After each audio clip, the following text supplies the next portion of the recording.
Olá, pessoal. Então, uma ótima noite para todos nós. Sejam todos bem-vindos a este evento especial para o curso de Letras, do curso de Letras. Hoje aqui com grande alegria, junto com vocês, a mim coube aqui fazer algumas considerações iniciais para o evento, tudo bem? Acerca justamente do formato em que nós estamos. Estamos hoje aqui no Zoom e vamos gravar esta reunião para posteriormente postá-la no canal do YouTube do ISE, que é do Instituto Superior de Educação do Centro Universitário Alfredo Nasser.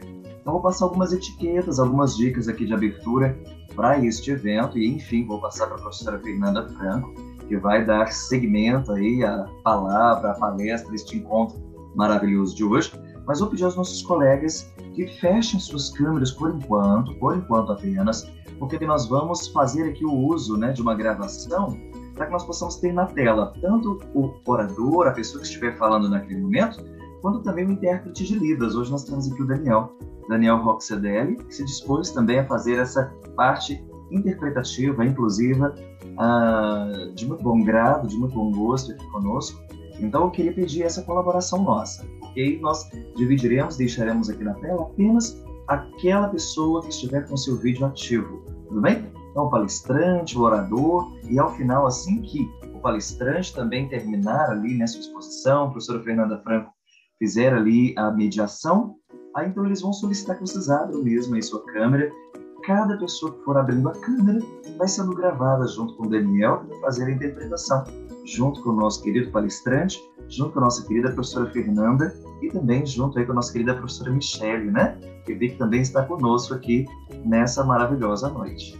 Tá bom? Então, somente por isso, tá bem? Mais à frente, um pouquinho, o áudio será liberado, o vídeo também, de fato, também está sendo liberado. Tá bom? Então, só esta observação para que nós possamos ter o melhor dos eventos, o melhor do evento aqui nessa noite tão especial. Só para abrir e dizer, então, hoje nós temos aqui o evento com o título O Ensino de Inglês para Crianças, Desafios e Possibilidades. Professora Fernanda, é com você, passo a palavra. Boa noite, professor Kesley. Muito obrigada por essa introdução. Sejam todas e todos muito bem-vindos a esse espaço virtual, mas que se pretende bastante acolhedor. Eu sou a professora Fernanda Franco Tiraboschi, sou professora de língua inglesa e de literaturas de língua inglesa no Centro Universitário Alfredo Nasser. Eu gostaria também de dar as boas-vindas ao palestrante, o professor Marco André, que ministrará a palestra, como o professor Kesley já havia dito, o ensino de inglês para crianças, desafios e possibilidades. Antes de fazer a apresentação do professor Marco André, eu gostaria de informar que o professor Newton, coordenador do curso de Letras do Centro Universitário Alfredo Nasser, não pôde estar presente nessa abertura devido a compromissos presenciais na instituição. Mas ele pediu para reforçar que deseja a todos um ótimo evento e estende também as boas-vindas ao nosso palestrante convidado. Ele ainda afirma que eventos como estes fazem parte dos nossos esforços, tanto da instituição quanto da coordenação e de nós professores, no sentido de proporcionar a vocês, acadêmicos do nosso curso, oportunidades de aprendizagem e de familiaridade com temas e profissionais que representam o debate atual em nossa área. Na sequência, eu gostaria de fazer a apresentação do queridíssimo professor Marco André, que além de um grande colega, é um grande amigo. O professor Marco André Franco de Araújo possui licenciatura em Letras, Português e Inglês pela Universidade Estadual de Goiás e em Pedagogia. É especialista em Letramento Informacional pela Universidade Federal de Goiás e em Neuropedagogia aplicada à educação pela Faculdade Brasileira de Educação e Cultura. Também é especialista em ensino de língua inglesa pela Universidade Cândido Mendes e em alfabetização, letramento e psicopedagogia institucional pela Faculdade Metropolitana do Estado de São Paulo. é mestre em Letras e Linguística pela Universidade Federal de Goiás e atualmente é doutorando, né, em Letras e Linguística pela mesma universidade.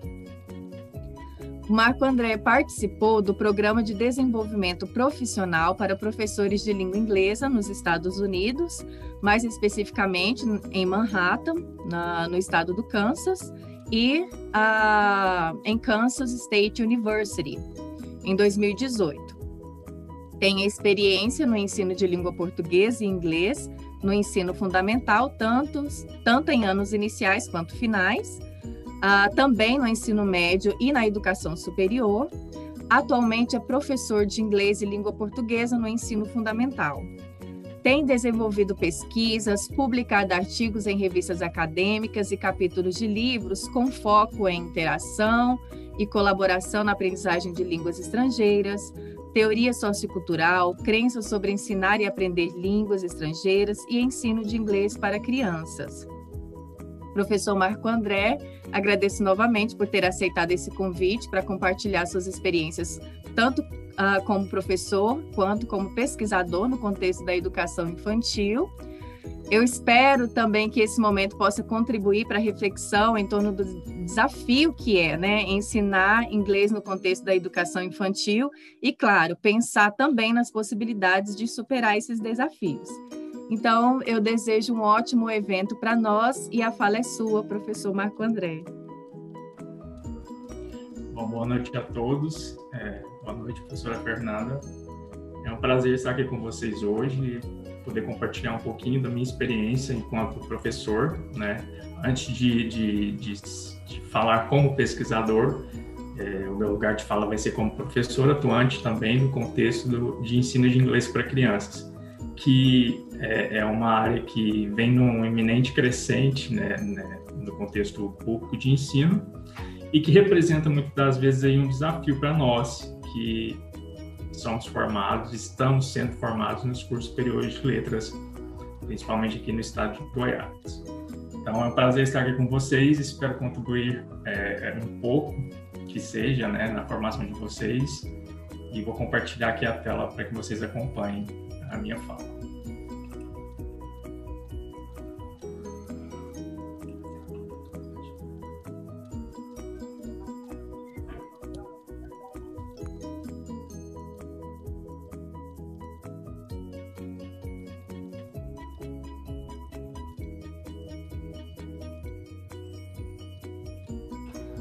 Fernanda aqui está dizendo que eu não posso compartilhar. Como que eu faço?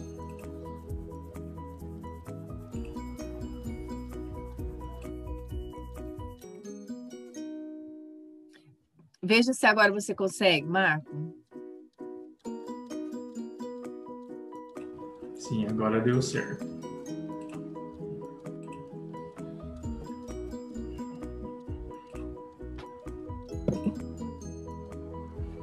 Consegue visualizar?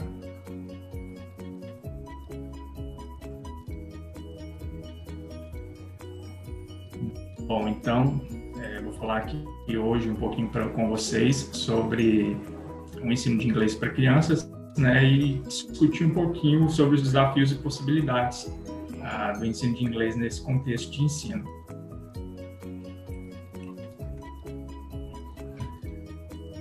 Aqui eu trouxe um start point de como eu vou conduzir essa fala com vocês. Então, eu vou fazer uma breve apresentação sobre a minha trajetória enquanto professor de língua inglesa, principalmente no contexto de ensino de inglês para crianças.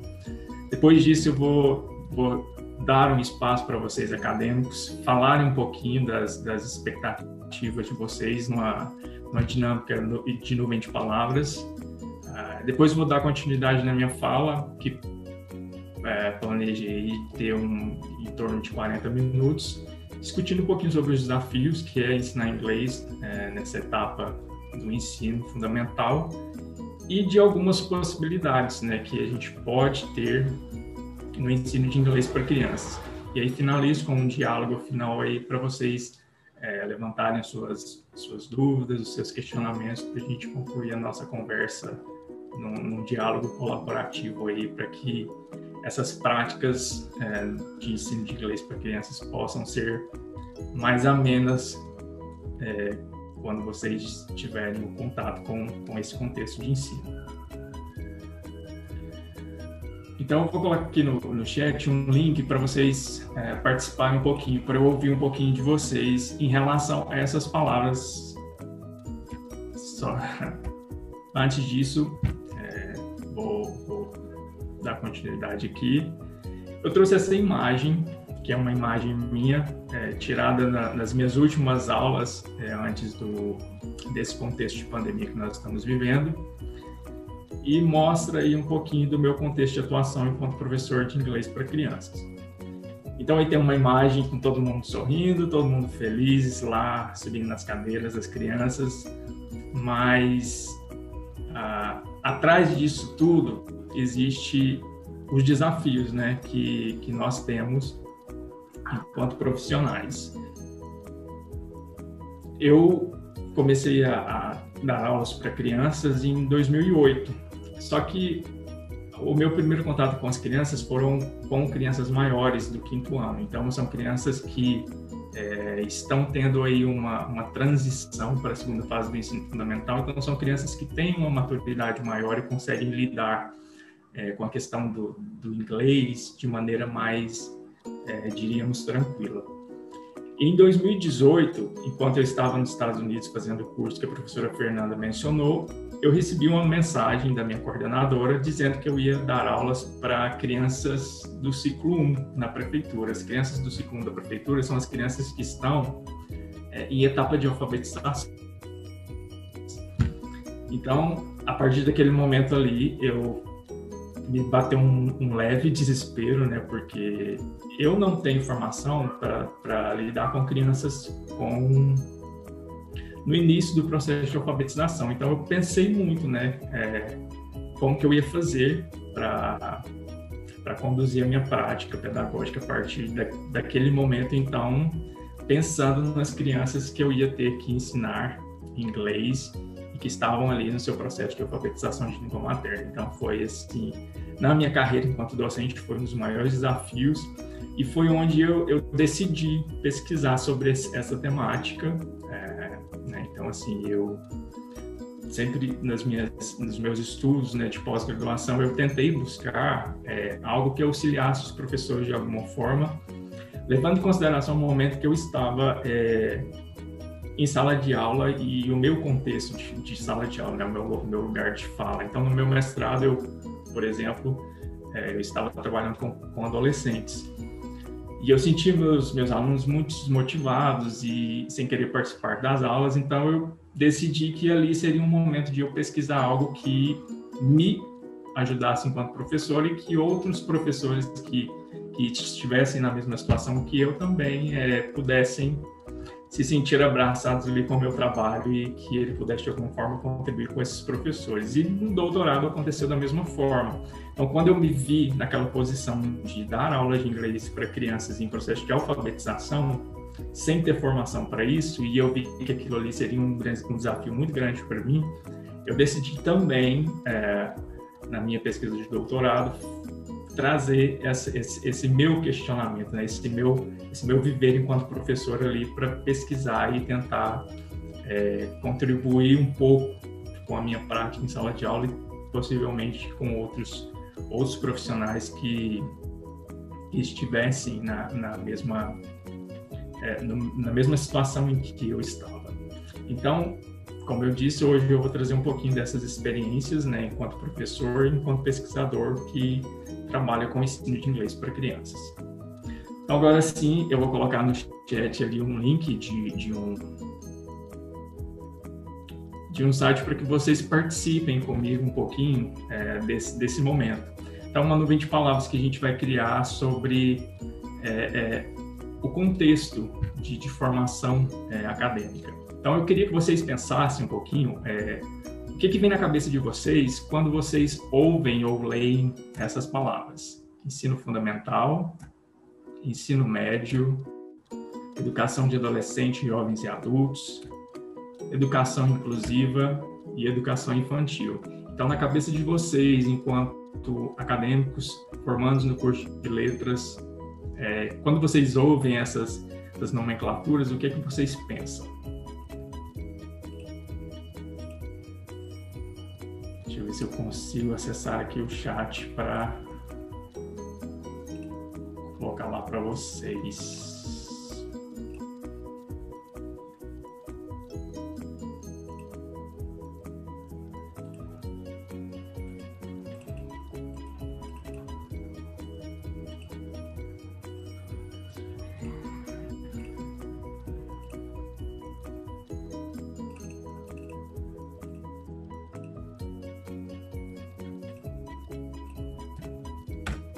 Então, tá aí no chat. Vocês acessem, por favor, esse link e escrevam para mim o que vem na cabeça de vocês quando vocês ouvem aquelas expressões que eu disse lá. Vou dar um minutinho para vocês contribuírem lá um pouquinho com essa nuvem de palavras.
Não sei se vocês estão conseguindo ver na tela ainda.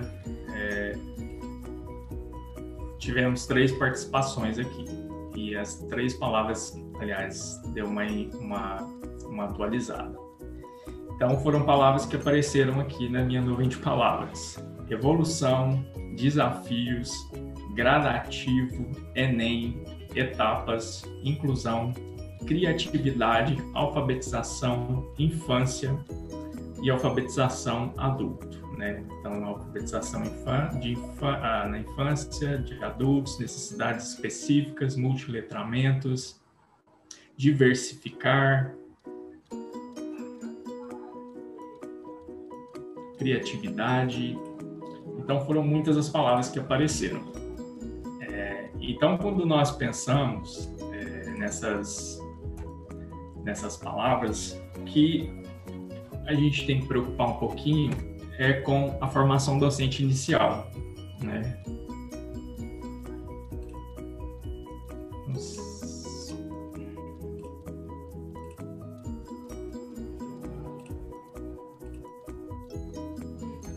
Então, a coisa mais importante que nós temos aí é a formação inicial.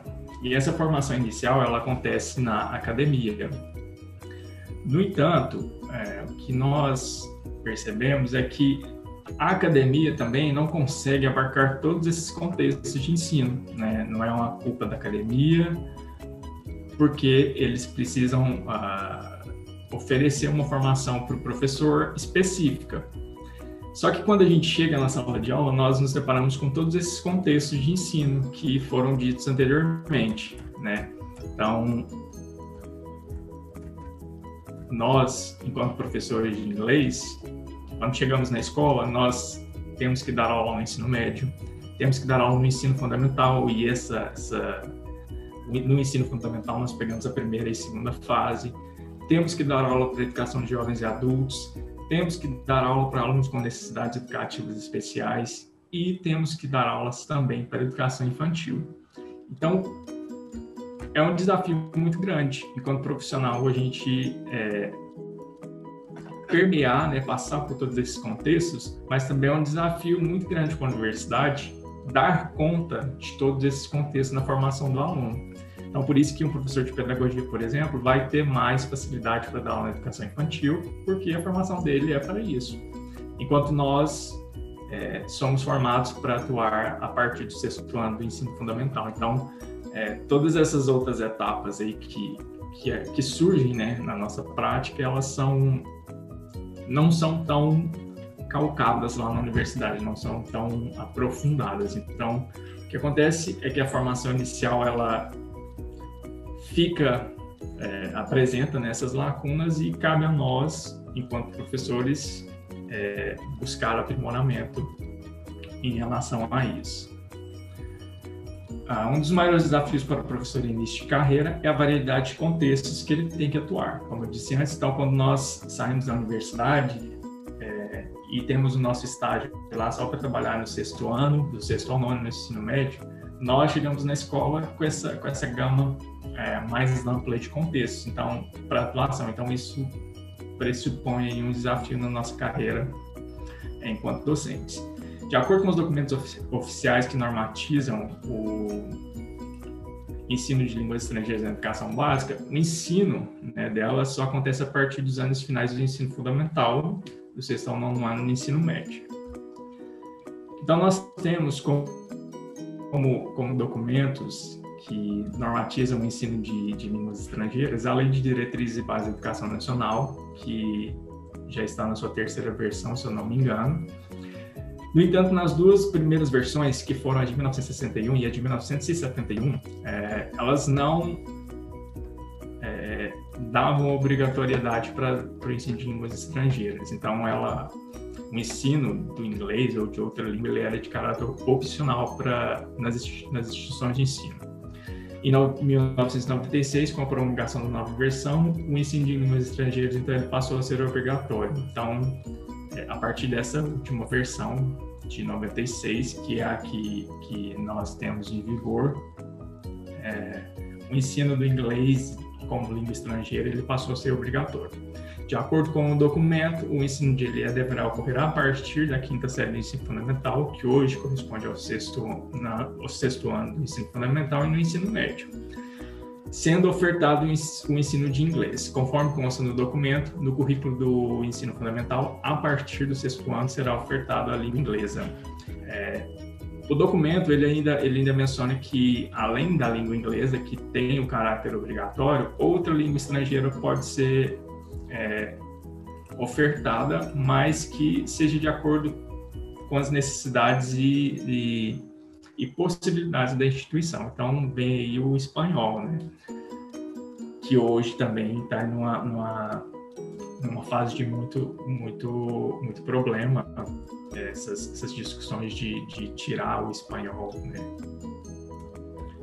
Então, a partir da obrigatoriedade que a LDB trouxe de ensino de inglês, então outros documentos foram surgindo e que tentam aí dar um norte para o trabalho do professor, né? Então, a partir disso, em 98, surgiram os parâmetros curriculares nacionais, que normatizam os conteúdos que precisam ser trabalhados, né, no ensino fundamental, e também o PCNEM em 2000, que normatiza os conteúdos para o ensino médio, além também do PCN+, que também é direcionado para o ensino médio. Então, de forma geral, o ensino de línguas estrangeiras na educação básica ele é firmado pelas diretrizes curriculares nacionais para a educação básica, que foi publicado em 2013, e que traz aqui também a opção de que a LE, a língua estrangeira, ela é da escola. Então, os gestores aí, na verdade, a outra língua estrangeira que pode ser ofertada é a língua espanhola, né? Que vai depender aí das instituições de ensino. Em 2018, nós tivemos aí a publicação da BNCC, da Base Nacional Comum Curricular. Então, no documento, a área de linguagens da BNCC, ele dá enfoque ao ensino de línguas estrangeiras do inglês somente a partir dos anos finais do ensino fundamental. Então, as séries iniciais, que é o que nós estamos discutindo um pouquinho hoje, ela também fica de fora. Então, não tem nenhuma em uma perspectiva de documento que normatiza o ensino nessa faixa etária. Então, dessa forma, a área de linguagens ela possibilita aos alunos a se engajar nas diversas práticas de linguagem e que isso lhes permita ampliar suas capacidades expressivas em manifestações artísticas, corporais e linguísticas, como também em seus conhecimentos sobre essas linguagens. Então, como eu disse, a LDB trouxe a obrigatoriedade da língua estrangeira, do inglês, e os outros documentos que foram surgindo a partir da LDB e dessa obrigatoriedade, eles continuam firmando, né, que o ensino do inglês ele só ocorre a partir do 6º ano. Então, a infância e os primeiros anos do ensino fundamental, nós não temos, então, documentos oficiais que firmam, né, esse ensino. Conforme a LDB, no ensino fundamental, anos iniciais, os componentes curriculares tematizam diversas práticas. Aqui eu estou dizendo na questão da infância, né, dos anos iniciais, especialmente aquelas relativas às culturas infantis, tradicionais ou contemporâneas. Desses conjuntos de prática, nos 2 primeiros anos desse segmento, que é o do ensino fundamental 1, os anos iniciais, o processo de alfabetização deve ser o foco da ação pedagógica. Então, não dá vazão aí para o ensino de uma língua estrangeira, ou a preocupação aí fica mais a cargo da formação desse aluno para o processo de alfabetização. Então, de acordo com a BNCC, aprender a ler e escrever oportunizará aos aprendizes a construção de conhecimentos no intuito de participar mais efetivamente e socioculturalmente nas diversas práticas letradas, de modo a enfatizar o processo de alfabetização desses aprendizes. Então, volto a afirmar aí, de acordo com o documento, que o ensino de inglês ele não ocorre, né, não é mencionado, e sim o aprofundamento do processo de alfabetização desses alunos na sua língua materna. Em 2019 também não, que é a BNCC de 2018, mas em 2019 foi elaborado o documento curricular para Goiás. Então esse documento ele visou aí trazer a BNCC para ser aplicada dentro da sala de aula, e aí que foi aparecendo a possibilidade do ensino de inglês para crianças. Por quê? Porque na rede municipal de Goiânia, por exemplo, e de outros municípios, o ensino de inglês ele acontece. Então, ele acontece, mas até 2018 não se tinha nenhum documento que normatizasse esse ensino. Então, esse documento curricular para Goiás, que foi elaborado por vários professores, né, que são atuantes tanto na rede estadual quanto na municipal, ele foi criado e trouxe, então, o ensino de inglês para crianças. Então, a perspectiva do ensino de inglês para crianças nesse documento, nos anos iniciais, ela é compreendida por atividades que envolvam a ludicidade, o teatro, a dramatização de contos literários, contação de histórias, com base em integração de conhecimentos em que o aprendizado aconteça progressivamente por meio de interações discursivas com os professores e seus pares, respeitando as especificidades dos educandos. Então, o ensino de inglês para crianças aqui, de acordo com esse documento, ele vai mais para a questão da ludicidade, né, de promover interações entre os alunos por meio da ludicidade. No entanto, aqui eu falo agora como professor, né, como professor que estou lá na escola, trabalhando com alunos do 1º ano até o 5º ano.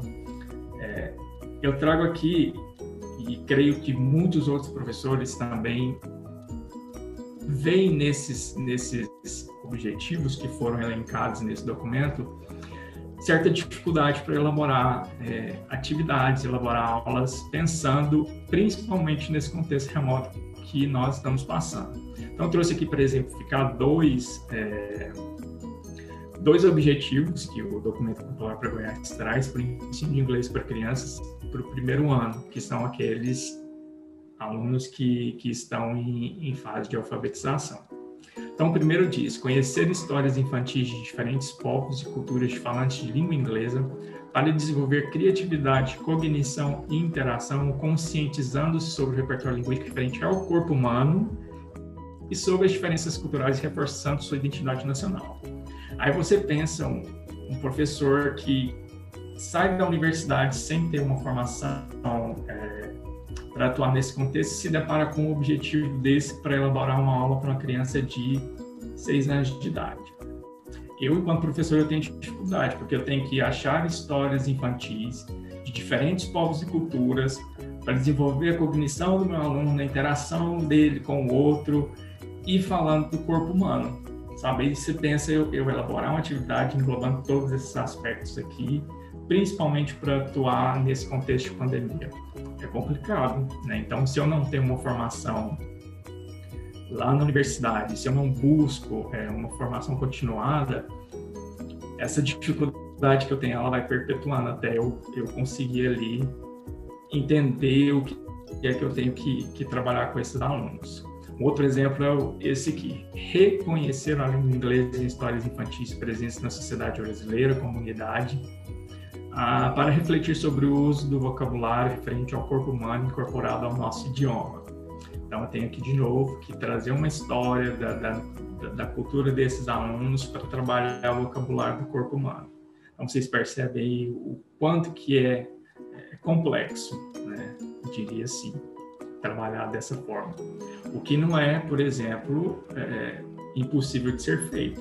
Não é impossível e eu acredito que seja aí uma maneira de trabalhar a educação linguística na infância com esses alunos. Então, voltando um pouquinho a falar da formação, como eu disse no início, existem a LDB, a BNCC, PCN, agora tem esse documento particular para Goiás. Então, levando em consideração esses documentos que a gente tem, oficiais que normatizam o ensino na educação básica, os cursos, eles tendem, né, a seguir esses documentos. Então, se não há nenhum documento que fale que é obrigatório o ensino de inglês para crianças na primeira fase, então os cursos de graduação não vão formar acadêmicos para atuar nesse contexto, porque pode ser que ali na frente ele não vá se deparar com isso. Não estou aqui colocando culpa na universidade de forma nenhuma, só estou dizendo que a universidade, ela tem, o acadêmico vai atuar em diversos contextos de ensino, né? Então, tem muita coisa que a universidade não consegue também passar para esse aluno, dada essa variedade de informações que são necessárias. E em relação também à questão de tempo de curso, né? De carga horária e tal. Trouxe aqui um quadro que mostra um pouquinho sobre as universidades que existem em Goiás, a Universidade Estadual de Goiás e seus vários campos aí, a Universidade Federal e os campos que ela tem. Então, dessas universidades aqui, a gente pode ver que nenhuma delas oferta nenhuma disciplina que é voltada para esse contexto de ensino, né? O ensino de língua inglesa para crianças. Somente a Universidade Estadual de Inhumas, Estadual de Goiás, o campus de Inhumas, que oferta uma disciplina, mas essa disciplina ela é ofertada de caráter optativo, né? Então o aluno escolhe se vai fazer ou não, e ela é feita à distância, né? Então assim, os encontros não acontecem com tanta frequência, o que já é, por exemplo, um ganho aí para quem se interesse a se aprimorar em relação a esse contexto de ensino. E aí, a gente falou muito um pouquinho dos desafios, né, que vão desde a formação inicial aos documentos que normatizam o ensino de inglês. Eu trago esse questionamento para vocês. Virei o tio ou a tia do inglês, e agora? Porque, geralmente, quando nós estamos lá trabalhando com as crianças, a gente vira o tio de inglês. A gente não tem nome, a gente não é professor, é tio de inglês, né?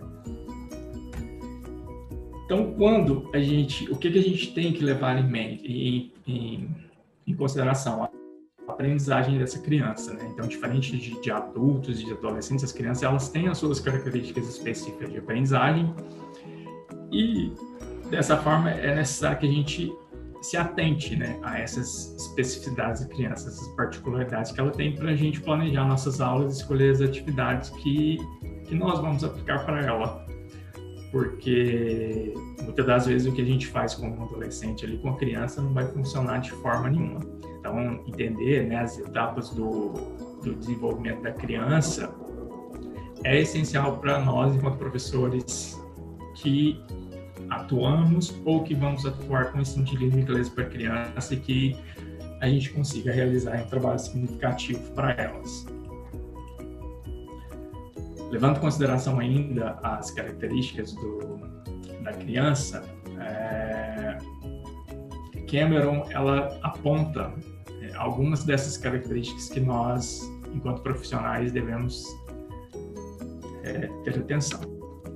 Segundo o autor, as crianças elas têm mais entusiasmo para aprender, elas se prontificam em realizar atividades, mesmo que de uma forma ou de outra elas não tenham entendido como elas vão fazer, mas elas estão prontas para fazer.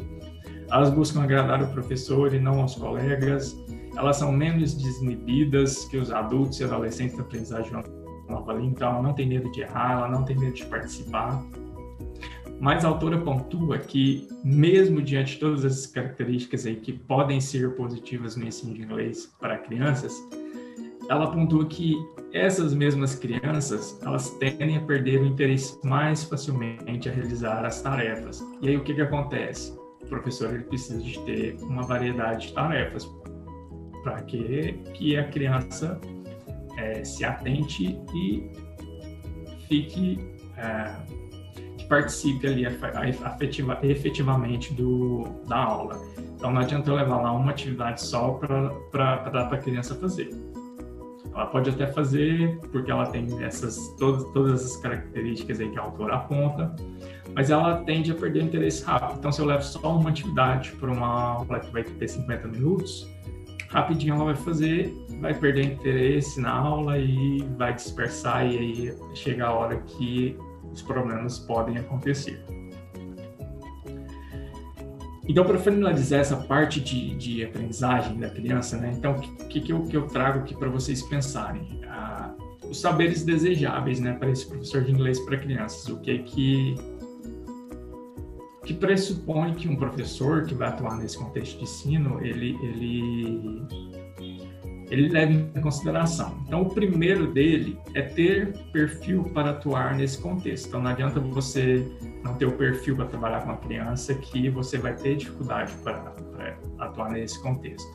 Conhecer a língua e adequá-la ao contexto da criança, porque muita gente sempre trabalhou com adulto e vai ter que trabalhar agora com criança. Então, esse linguajar que ele tem, que ele sempre teve ali para lidar com o adulto, ele tem que ser mudado, porque a criança ela tem uma outra perspectiva, um outro modo de ouvir o professor. Então, eu, enquanto professor, eu tenho que modificar a minha linguagem para que a criança compreenda, né?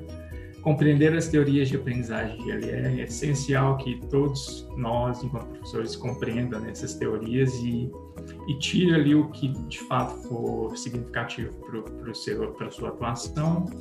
Ter formação e habilitação, que é essencial, apesar de ter muita gente que não tem formação em letras, mas que morou 10 anos fora e chegou aqui, está dando aula, morou 10 anos fora, sabe falar língua e chega aqui e vai dar aula para criança, né? Então tem muito isso e não adianta eu só ter o domínio da língua, só saber a língua, se eu não tenho o domínio de práticas pedagógicas que vão facilitar a aprendizagem da criança. Adequar experiências ao contexto da criança e conhecer as especificidades da aprendizagem da criança. Então, como nós vimos aqui nas discussões, a gente precisa de entender, sim, como a criança se desenvolve, quais as especificidades que ela tem de aprendizagem, para que nós consigamos realizar um trabalho de forma significativa e não ensinar a língua por ensinar, né?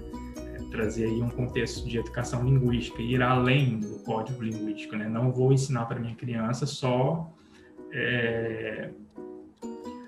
listas de vocabulários, ensinar a cor blue, red, yellow a cantar, não. Eu preciso de que ela se envolva ali na aprendizagem dessa língua, né? Se envolva na aprendizagem do inglês e traga aquilo ali para o contexto dele.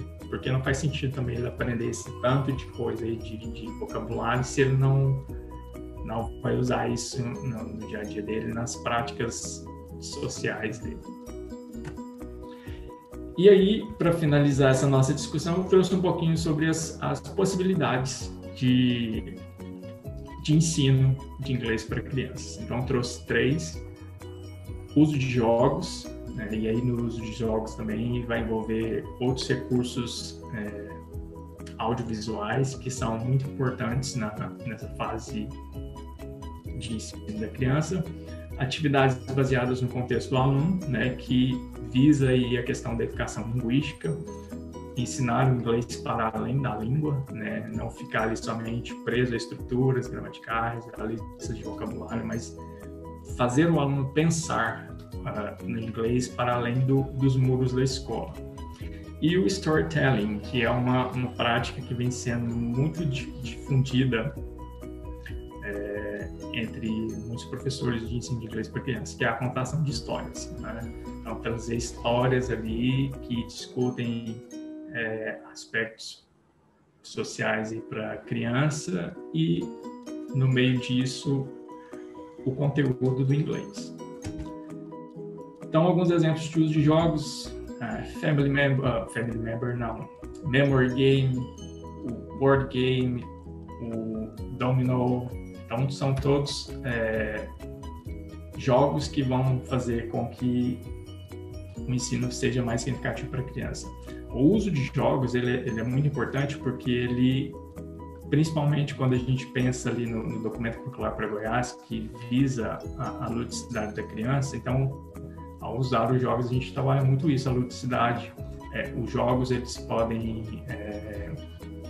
oportunizar a criança momentos de aprendizagem colaborativa, em que ele vai aprender com o colega dele, em que ele vai ensinar o colega dele. Então, essa troca aí por meio da interação durante os jogos, ela é muito importante no processo de aprendizagem de uma língua. E para a criança, é essencial você trazer esses aspectos lúdicos, mesmo que não ficando preso aí no que diz um documento popular ou um documento oficial, mas fazer o uso desse tipo de atividade promove interações que são muito significativas na aprendizagem da criança. Então, muitas das vezes ela pode aprender muito mais com um coleguinha ali jogando do que com a explicação do professor, com o professor ali no quadro falando e fazendo lista de vocabulários para essa criança aprender. Então, a interação ali, ela é essencial na aprendizagem. Atividades baseadas no contexto do aluno. Como eu disse antes, aqui nós falamos um pouquinho sobre a educação linguística, né? Na infância. Ver um pouquinho do inglês além dos muros da escola. Então, trazer o contexto do aluno para dentro da sala de aula.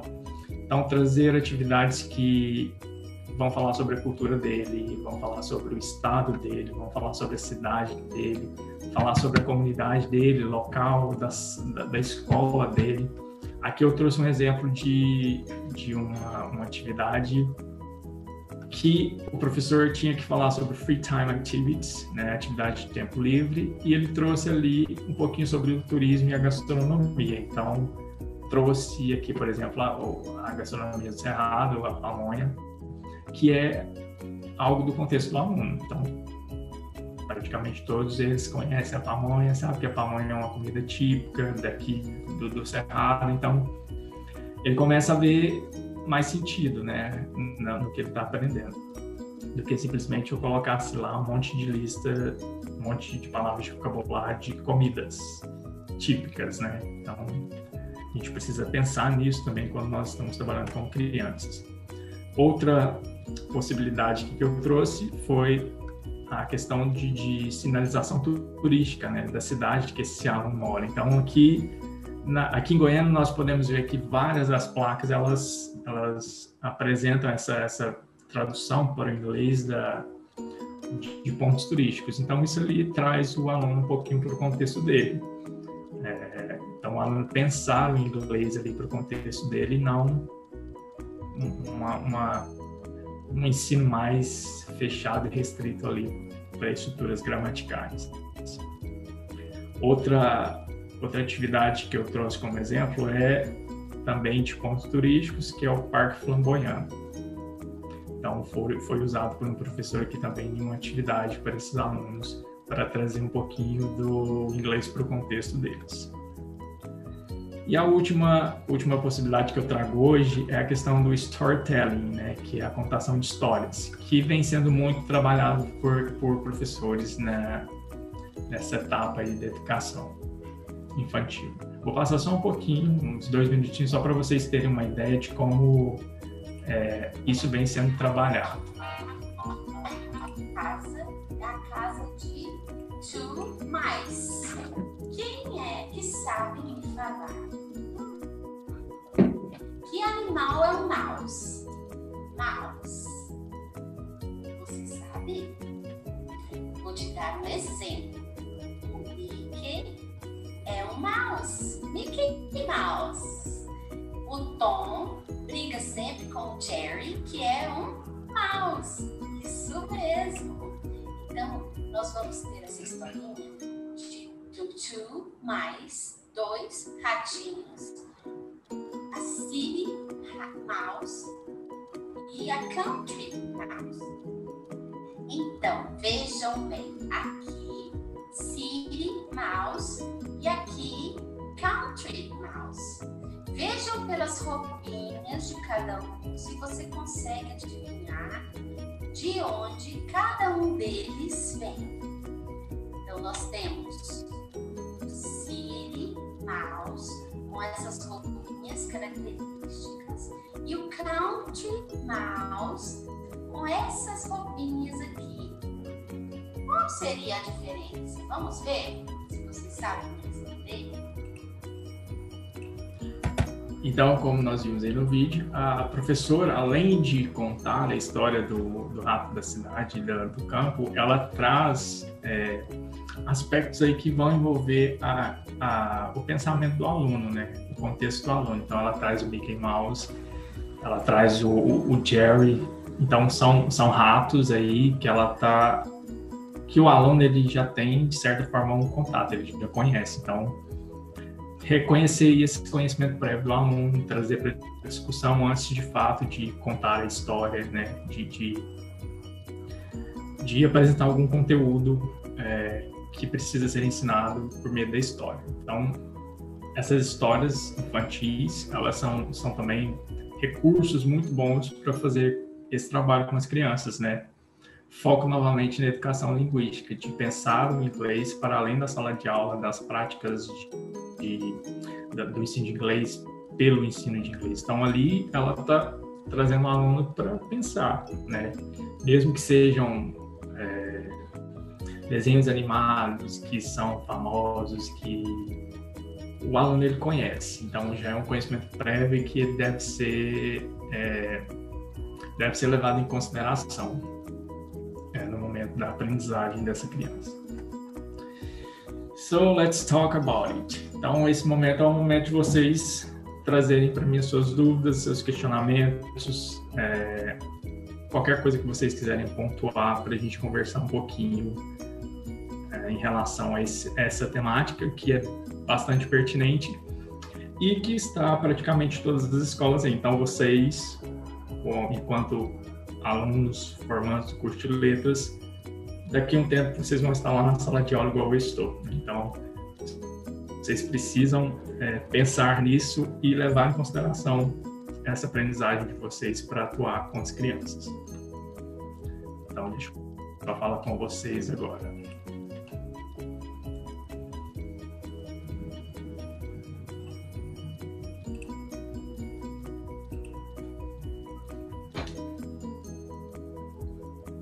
Professor Marco André, muito obrigada por sua fala maravilhosa. Você trouxe questões bastante pertinentes para pensarmos, né, em relação ao ensinar e aprender língua inglesa no contexto da educação infantil.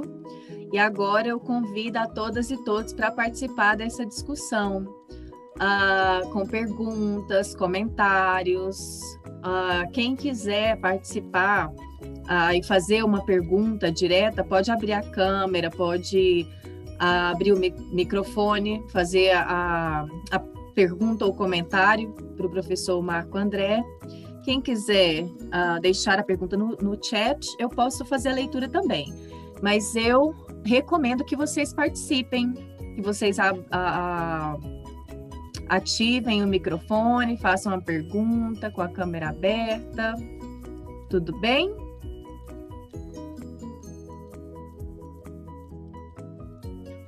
Alguém gostaria de começar com alguma questão?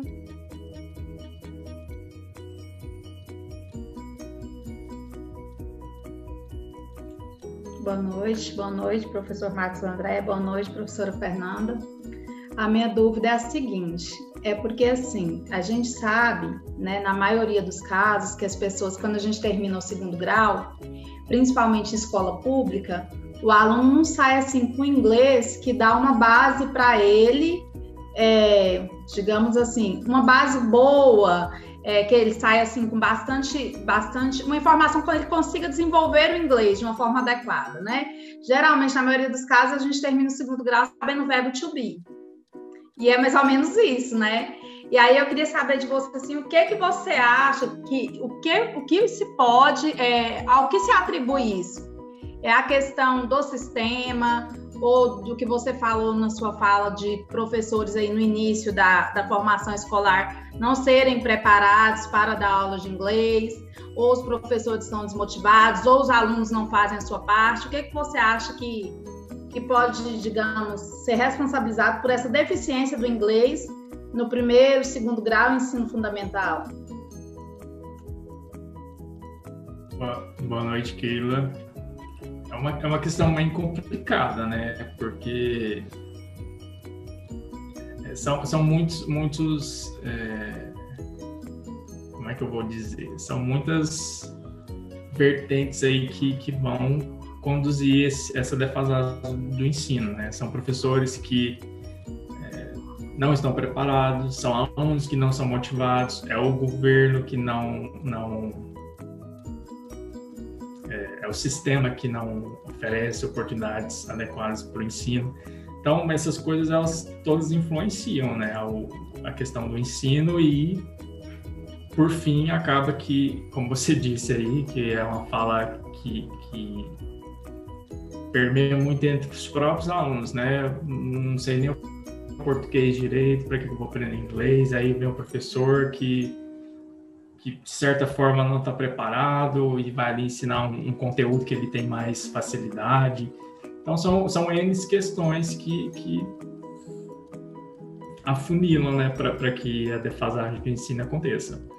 Mas aí o que a gente pode fazer? Nós, enquanto professores, que queiramos, né, um ensino, uma educação de qualidade, que a gente faça a nossa parte mesmo com todos esses entraves, né? Eu, por exemplo, quando eu iniciei a minha carreira, eu nem tinha terminado a minha faculdade ainda. Então, eu vim ali de uma formação inicial ainda, de aprendizagem de inglês. Então, tudo isso vai influenciar de alguma forma na nossa prática em sala de aula.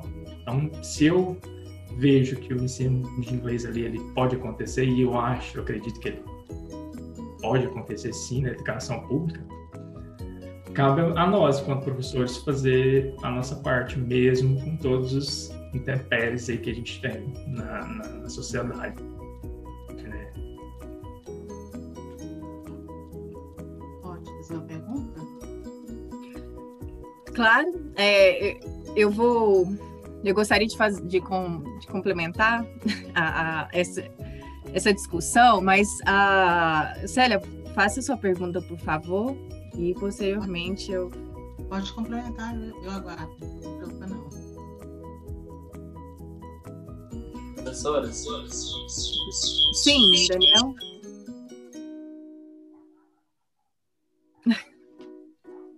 Fala mais próximo ao microfone, os alunos que eu não estou ouvindo. Me desculpe. Certo, agora ficou melhor? Ok. Então, eu concordo com a resposta do Marcos. A pergunta foi direcionada a ele, mas é uma questão que eu penso que interessa a todos nós, né? E eu atuo na escola pública há bastante tempo e eu concordo com essa perspectiva de que não há uma única entidade que a gente possa culpar ou atribuir a responsabilidade, porque há uma grande variedade de fatores que contribuem, né, para o fracasso escolar, e não só no que se refere à aprendizagem de língua inglesa, mas em várias outras disciplinas, né, eu tenho percebido essa discussão. E aí, quando a gente pensa no ensino de língua inglesa, se nós formos comparar, por exemplo, contextos, né, de ensino de línguas, e pensar o contexto da escola pública e o contexto de curso de idiomas. Então, há uma grande diversidade, né, de variáveis aí. Os cursos de idiomas, por exemplo, costumam fornecer cursos, né, com uma carga horária mínima de 3 horas por semana. 3 horas, né? Então, cada hora a aula tendo 1 hora, 60 minutos. E quando a gente olha para a realidade da escola pública, o que a gente percebe? São, no máximo, 2 aulas de língua inglesa de 50 minutos, né, no ensino fundamental. Em algumas escolas, apenas 1 aula de 50 minutos para as turmas de ensino médio. Então, o que é possível fazer em 50 minutos com turmas de 30 a 40 alunos? E aí, mais uma outra questão. Nos cursos de idiomas, normalmente as turmas são pequenas, né? No máximo 15 alunos. Ou seja, o professor tem condições, né, de se atentar e procurar atender as necessidades dos alunos. Já num contexto, né, de turmas com 30 a 40 alunos, nós temos uma dificuldade maior, né, de conhecer quais são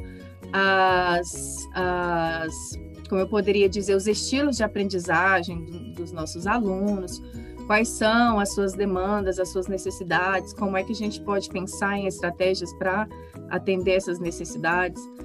Além disso, a gente pode pensar no investimento, né, em materiais, em condições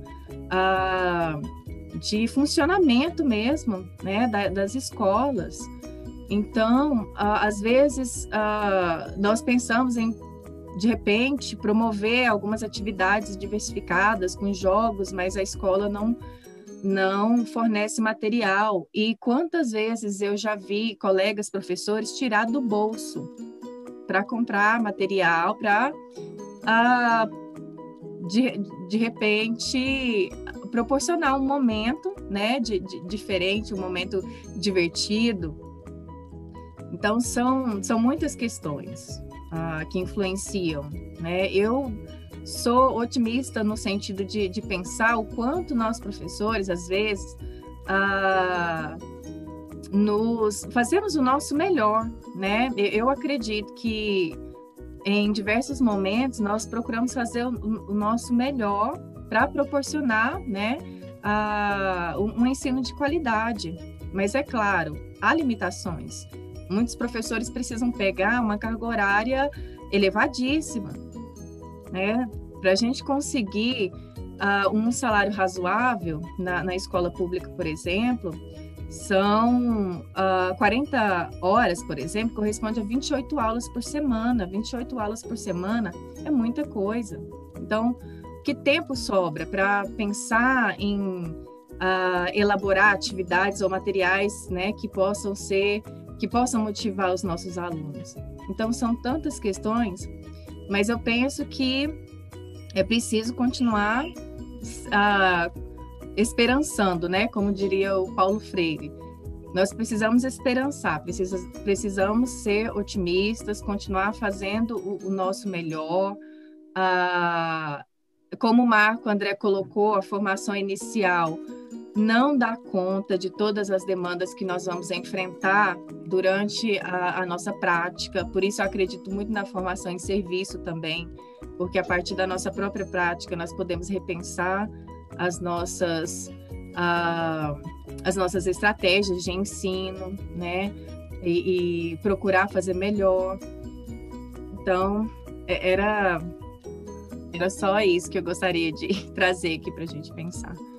Fernanda, Então, eu posso fazer uma observação do seguinte: eu entendi que são vários fatores que contribuem para que isso aconteça, mas nós podemos dizer que o fator principal é o sistema de educação público, que não entende a importância de aprendizagem de segunda língua para esse aluno, né? Porque, assim, tem a falha da precariedade dos materiais que não são fornecidos, da falta de tempo, da valorização do professor no salário, da qualificação, porque é tão contraditório, por exemplo, faz pedagogia para lecionar para fundamental, primeiro ao quinto ano, mas esse pedagogo ele não é preparado para ensinar o inglês.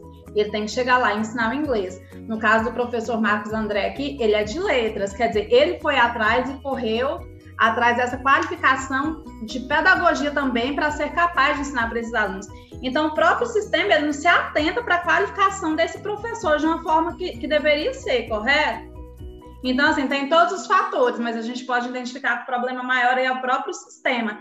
E daí eu acho assim que quando se diz, claro, que o professor tem que ir lá e dar o seu melhor e fazer o seu melhor, mas também o professor ele não consegue resolver sozinho todo o problema do sistema, né? Porque se o professor vai lá para esse sistema achando que ele tem que dar o seu melhor e que ele vai conseguir salvar a pátria, e ele chega lá e ele vê que não acontece, daí que ele não consegue, daí ele se frustra, né? E acaba virando aquele professor frustrado, desanimado. Então eu acho assim que o professor tem que dar o seu melhor assim, mas consciente de que ele não pode mudar todo o sistema unicamente sozinho por ele, né?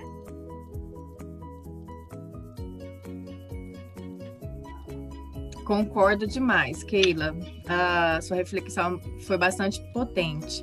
E só um exemplo para a gente pensar, por exemplo, em um sistema que incentiva, né, a aprendizagem de uma segunda língua, a gente pode pensar no caso do Distrito Federal. No Distrito Federal, há centro de línguas que é público, né? Então, os alunos não estudam uma língua estrangeira, por exemplo, na grade curricular normal, como nós fazemos aqui. Eles têm um centro de línguas separado, né? E aí eles vão fazer as aulas de línguas estrangeiras no contraturno. Então, a língua inglesa e eles oferecem espanhol também. Eu quero comentar, professor. Eu super concordo com o que a colega falou. Ela disse referente a que tem um peso maior referente ao sistema. Eu super concordo com isso, porque se a gente for parar para perceber o sistema particular, o sistema privado, tem um peso, uma cobrança bem maior em prol dos estudantes, em prol dos professores, porque estão tirando do bolso, né? Então, se não tiver um resultado significante, não tem para que ter aquilo, né?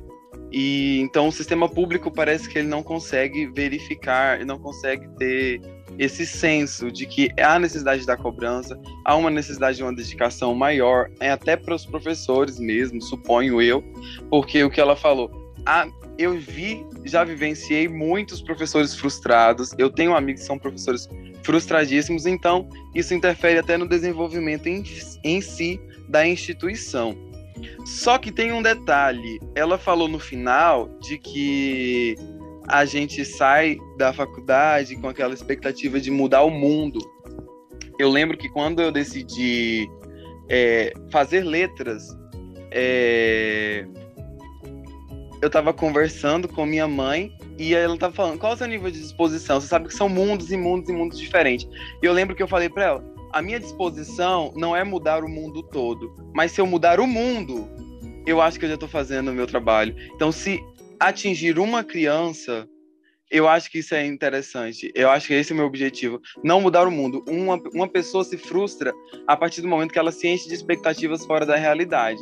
Então, eu suponho que é infeliz a pessoa que vai para uma faculdade achando, um psicólogo ou um médico achando que vai salvar todas as vidas. Isso é fora de lógica, não tem sentido você pensar nessa forma, na minha opinião.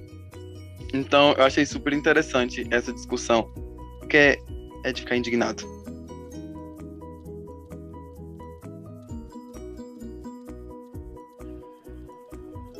É importante pensar, né, em promover pequenas mudanças.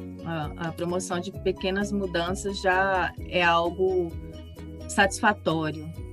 Célia, sua pergunta, por favor. Boa noite, professor, professores, professora, amigos. Minha pergunta é assim, ciente da dificuldade, né, que os professores de língua inglesa já estão tendo, né? Mas, assim, está visível por essa questão da pandemia.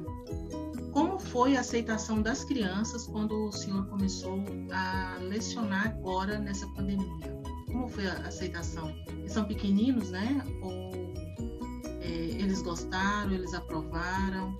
Ou quando o senhor também entrou na sala de aula no início, como foi, assim, a aceitação deles, das crianças? Porque até então eu só ouvia falar para as crianças, assim, das pessoas melhor remuneradas, né? De uma classe econômica melhor, que essas crianças de 2 anos, 3 anos, 4 anos, vão para essas escolinhas, até lá já vão aprendendo, né? Mas as nossas crianças do nosso dia a dia, essa criança lá da periferia, essa criança do bairro, elas não viam isso, não viam. Como está sendo a aceitação delas, como que o senhor está vendo? Bom, eu estou vendo um grande desenvolvimento, né? Assim, até então a gente só pensava assim, ensino médio. Agora hoje eu vejo falar que as crianças da periferia podem aprender a língua inglesa. Como que foi a aceitação? Oi, Célia, tudo bem?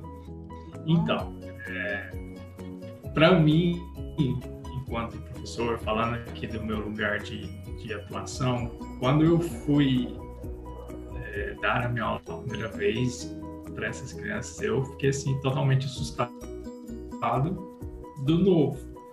Mas, ao mesmo tempo, elas foram totalmente receptivas para o novo, né? Porque o inglês é uma coisa nova para elas, era uma coisa nova para elas e continua sendo, né? Uma criança que tem ali o seu primeiro contato com o inglês é algo novo para ele. Então, a tendência ali, ele ter uma aproximação ali melhor com o ensino de inglês. E em relação à questão da pandemia, isso dificultou um pouco, porque não é todo mundo, por exemplo, que tem acesso à internet para realizar uma atividade, não é todo mundo que se predispõe para fazer as coisas, mas o retorno ele acontece, pouco, mas acontece. Muitas das vezes os pais que estão fazendo também as tarefas desses alunos, então eu peço muito para mandar áudio para mim, aí você ouve o pai lá no fundo falando, fala isso, né? Então assim, a criança ela fica ali um repetidor, né, de coisas, o que não acontece no ensino presencial. Mas assim, a recepção dessa criança em relação ao novo, que é a língua inglesa, ela é muito grande. Eu vi mais problema em mim no início de encarar esse novo do que a criança ali recebendo o novo, que seria o inglês. Obrigada.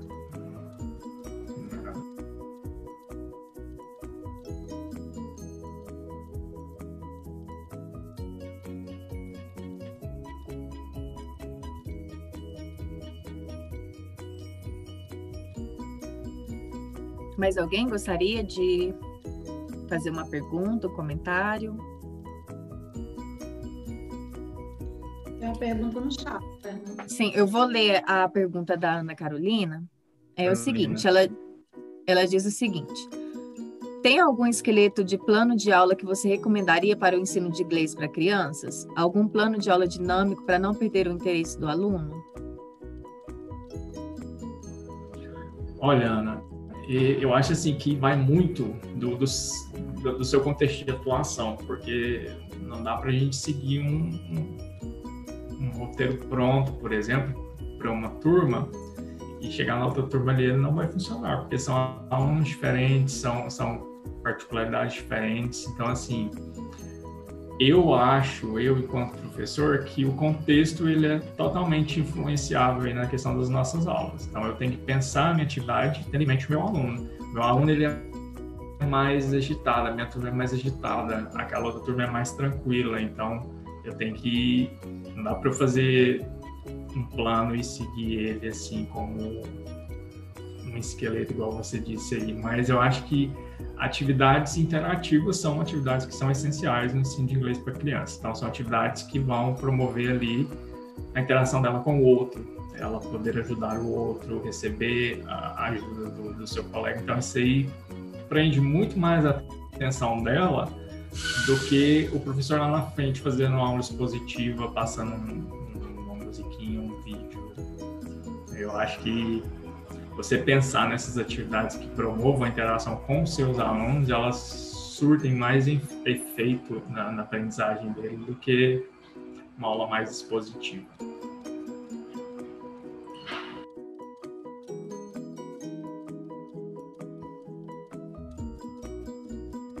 O Gilson fez a seguinte pergunta. Por que na maioria das escolas a segunda língua sempre é o inglês? Como a gente mostrou ali nos documentos, né? Os documentos oficiais, eles normatizam isso. Então, o inglês, ele é a segunda língua, a língua estrangeira, né? Que é obrigatória. Né? Então, a gente segue aí É óbvio que tem toda uma política linguística por trás disso, né? Mas é porque o inglês, ele é a língua obrigatória que os documentos oficiais normatizam, né? Para que o ensino ocorra. Como eu disse na minha apresentação, há também a possibilidade do ensino de espanhol, mas de acordo com as possibilidades da instituição, né? Em optar ou não por ofertar esse ensino.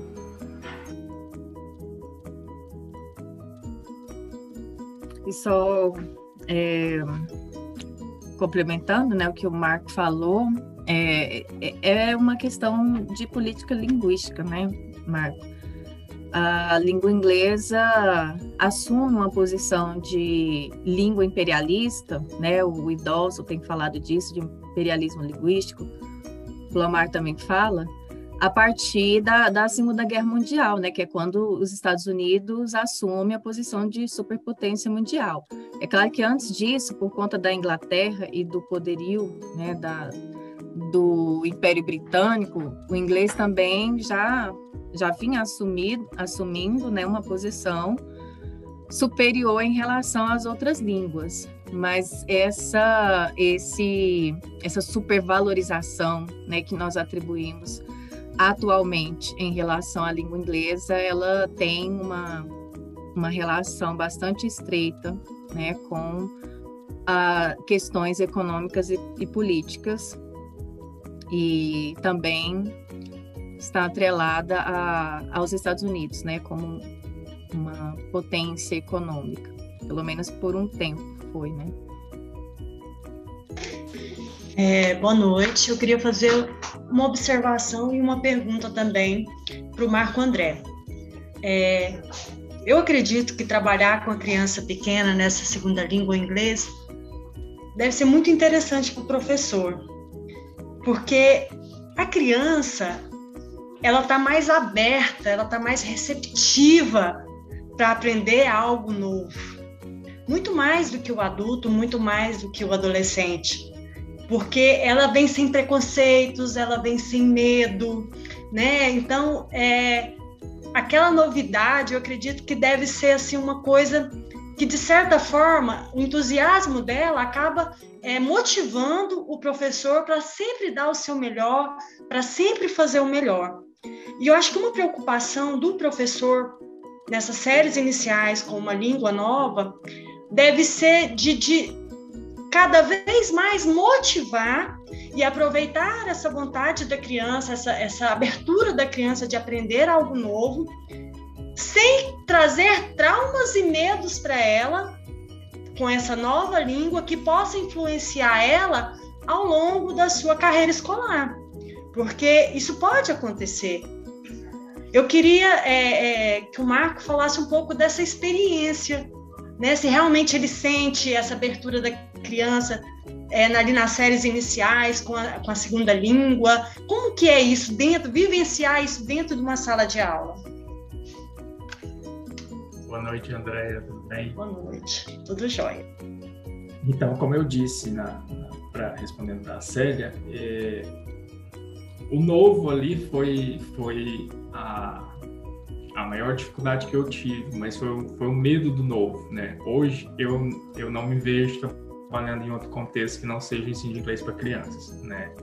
De tanto que eu vi uma coisa boa ali. A criança, como você disse, ela é livre de qualquer preconceito, de qualquer coisa, né? Ela vem aberta para o novo. Então, quando ela aprende ali a língua inglesa, o novo ali para ela, ela adora, né? Então, assim, eu tive esse início aí de medo, mas a recepção da criança pelo novo foi me abrindo ali com elas, e hoje eu não me vejo atuando em outro contexto.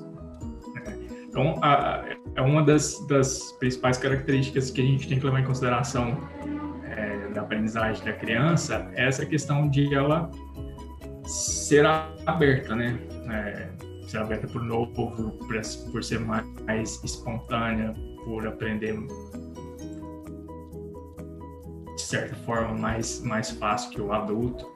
Mas a gente tem que pensar também nela como um serzinho ali que vai crescer, e a gente tem que fazer o nosso trabalho de forma a trazer um ensino de língua mais significativo para ela. Como eu disse nas minhas falas aqui anteriores, não adianta a gente chegar em sala de aula pensando que a criança tem facilidade para aprender, passar um monte de lista de vocabulário para ela repetir, decorar, logo ela perde interesse por isso. Então a gente tem que trazer para elas atividades que elas vejam sentido, que sejam interessantes para ela e que vão motivar ela a continuar a aprender, né?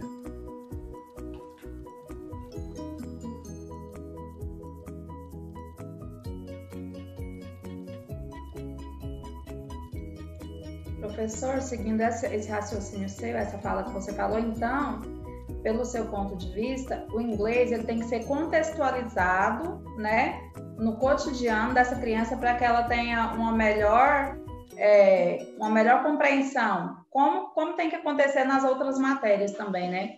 Ele tem que ser contextualizado da mesma forma que as outras matérias, para que a criança consiga ter um maior entendimento da língua.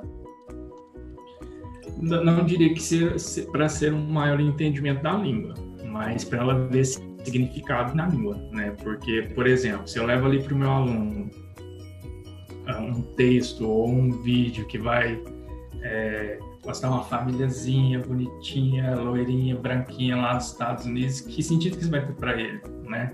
Sendo que ali na casa dele é diferente. Se eu vou levar para o meu aluno uma entrevista, vou trabalhar com o meu aluno no gênero entrevista em inglês, aí eu pego uma entrevista da Beyoncé. Que sentido que ele vai ver nisso, sendo que eu posso, por exemplo, trabalhar com ele o gênero entrevista com as meninas da cozinha, que são pessoas que estão no cotidiano dele ali, que preparam o lanche dele ali todo dia. Então, você consegue perceber que a questão do contextualizar não é para ele aprender melhor, ou não, é para trazer sentido para ele no que ele está aprendendo. Eu acho que isso, por vezes, até motiva mais ele a dar continuidade ali, né, nesse processo de aprendizagem dele, do que se eu trouxesse coisas prontas e coisas que vão remeter ao exterior, ao fora do contexto dele ali, sendo que ele nunca vai ter oportunidade, por exemplo, para ir para a Disney, por exemplo. Né? Ele não vai para a Disney conhecer os parques da Disney, mas ele vai ali no estádio de Serra Dourada, ele vai na Feira do Cerrado, ele vai na 44, ele vai no Shopping Flamboyant. Então, isso tudo eu posso contextualizar trazendo para o ensino de inglês, né? Para fazer com que o ensino seja significativo para ele, e não para que ele aprenda melhor.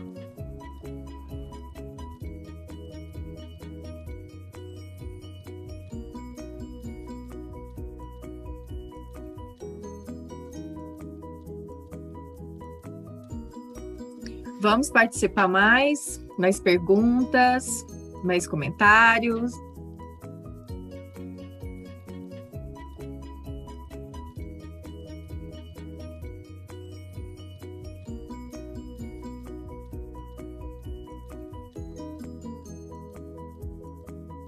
Fernanda, eu vou só comentar aqui uma fala que a Ana colocou no chat, que ela falou que está saindo da escola de idioma, então ela está crua em criar o próprio plano dela.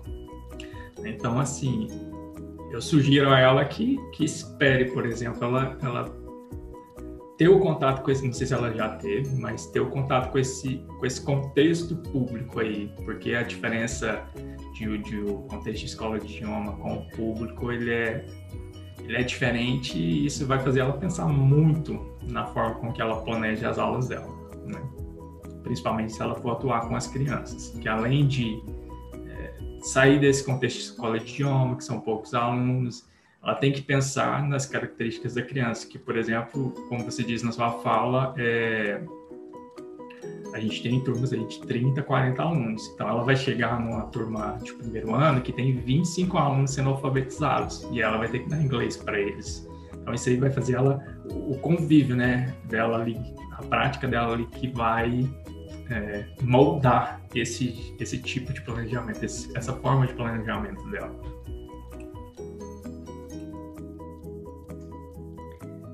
Oi, eu tenho uma pergunta.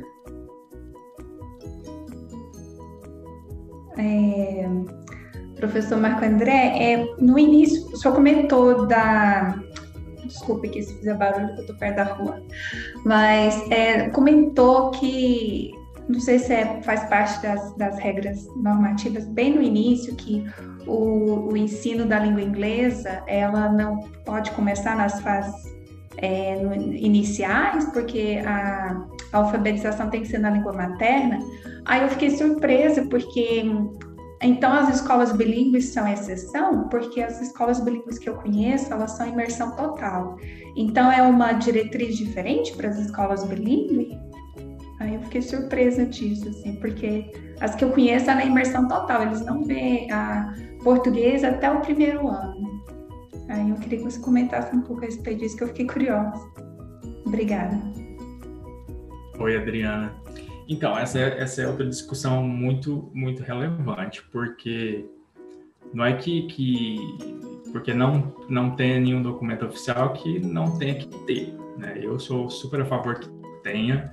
O movimento do ensino de inglês para crianças, ele é muito forte, ele está numa crescente muito forte, e os estados e municípios estão criando seus próprios documentos curriculares, né?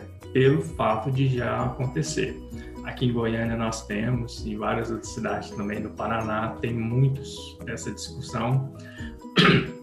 Então, não é porque não tem ali na LDB, na BNCC, que não precisa de ter, né?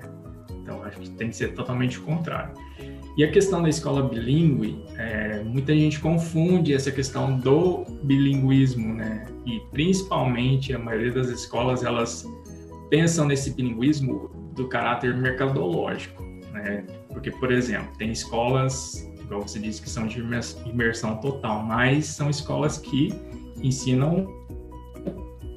dão mais foco na língua inglesa, né? A questão de mercado. Então, o pai também que não tem, por exemplo, essa ideia de bilinguismo na cabeça, ele vai pensar, meu filho vai sair de lá falando inglês, então eu vou pagar para ele uma escola para ele aprender. Então, é uma questão que precisa de ser vista aí pensando numa teoria, né? Entender o que é o bilinguismo, porque muitas das vezes essas escolas bilíngues, que se diz bilíngues, elas estão aí com foco mercadológico e não na questão da aprendizagem de fato do aluno.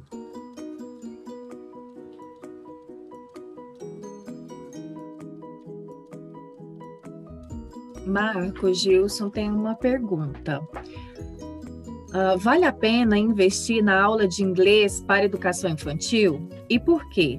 Sendo que é muito difícil manter as crianças interessadas no estudo. Como eu disse nas minhas falas, eu acho sim que vale a pena, mas pensando na formação da criança e não em questão mercadológica, de fazer com que eu, como pai, colocar o meu filho para estudar inglês desde pequeno, porque ele vai chegar, terminar o ensino médio falando inglês e vai ter ótimas possibilidades de emprego, vai viajar, vai saber fazer. Não, eu tenho que pensar além disso, né? na formação dessa criança. Então, por isso que eu acho que é muito importante, mesmo sendo um desafio para nós, professores, para as instituições que fornecem esse ensino para essa criança. Então, para a gente pensar isso, mas tirando esse foco de mercado, né, de fazer o meu filho ou a criança aprender, porque ela vai ser expert na vida dela, ela vai ser super bem sucedida e tal. Óbvio que isso aí vem como consequência, mas a gente pensar isso, pensar esse ensino além dessa perspectiva, que é o que acontece muitas das vezes, né? E aí vem a criança também que precisa que está tendo essas aulas, precisa de aprender, aí vem as metodologias do professor, que às vezes não contextualiza esse ensino para ela não vai ver muito sentido no que ela está aprendendo. Aí vem as escolas bilíngues que fazem aumentar a carga horária de ensino de inglês e está dizendo que está sendo bilíngue para o pai, mas aí a formação da criança ela não está sendo respeitada de alguma forma.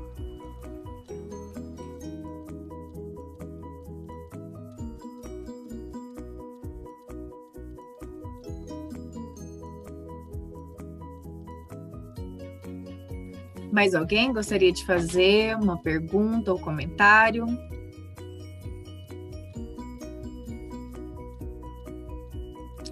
Eu penso então que nós já podemos encerrar por aqui. Eu gostaria de agradecer a todas e todos pela presença, pela participação. Vocês fizeram questões muito interessantes e pertinentes para pensarmos hoje.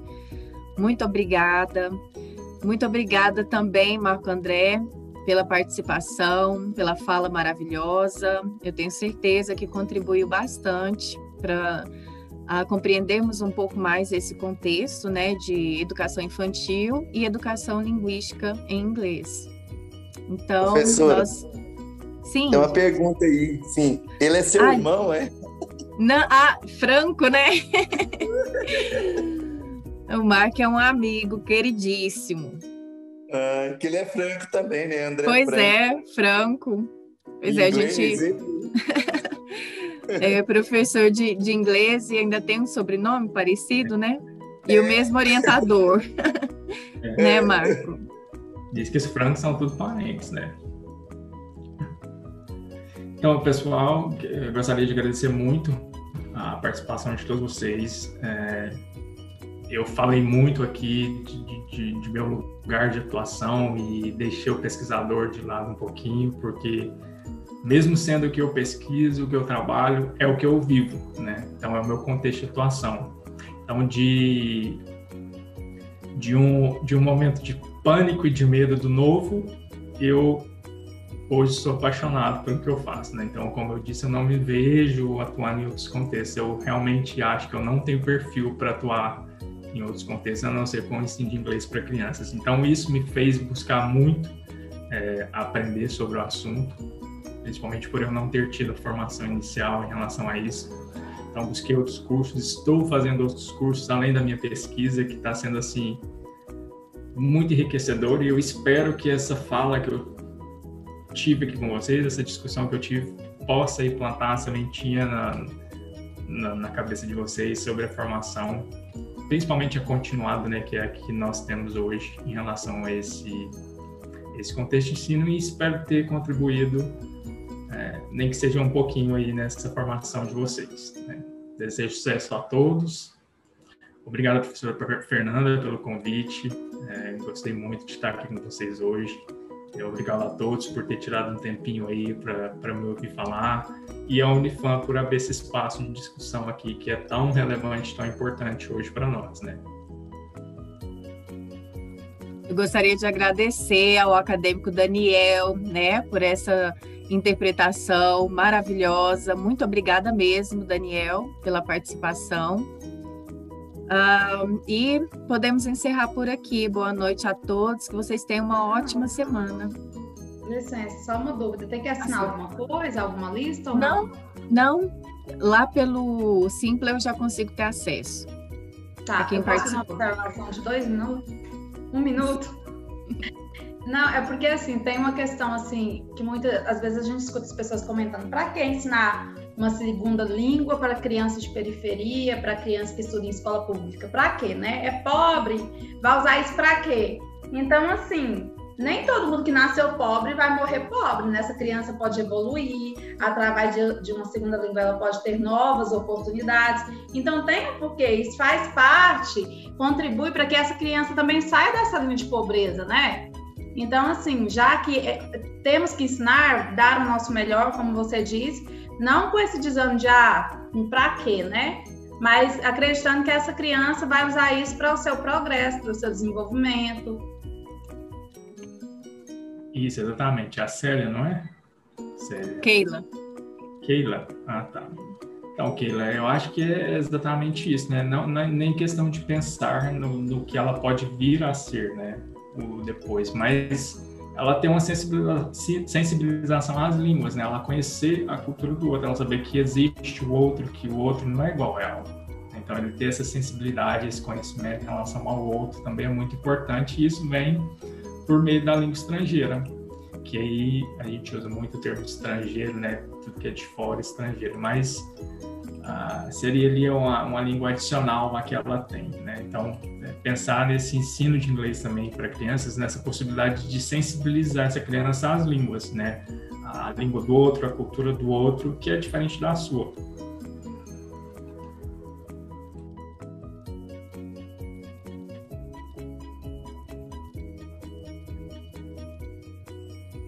Então, eu acho que é isso, né?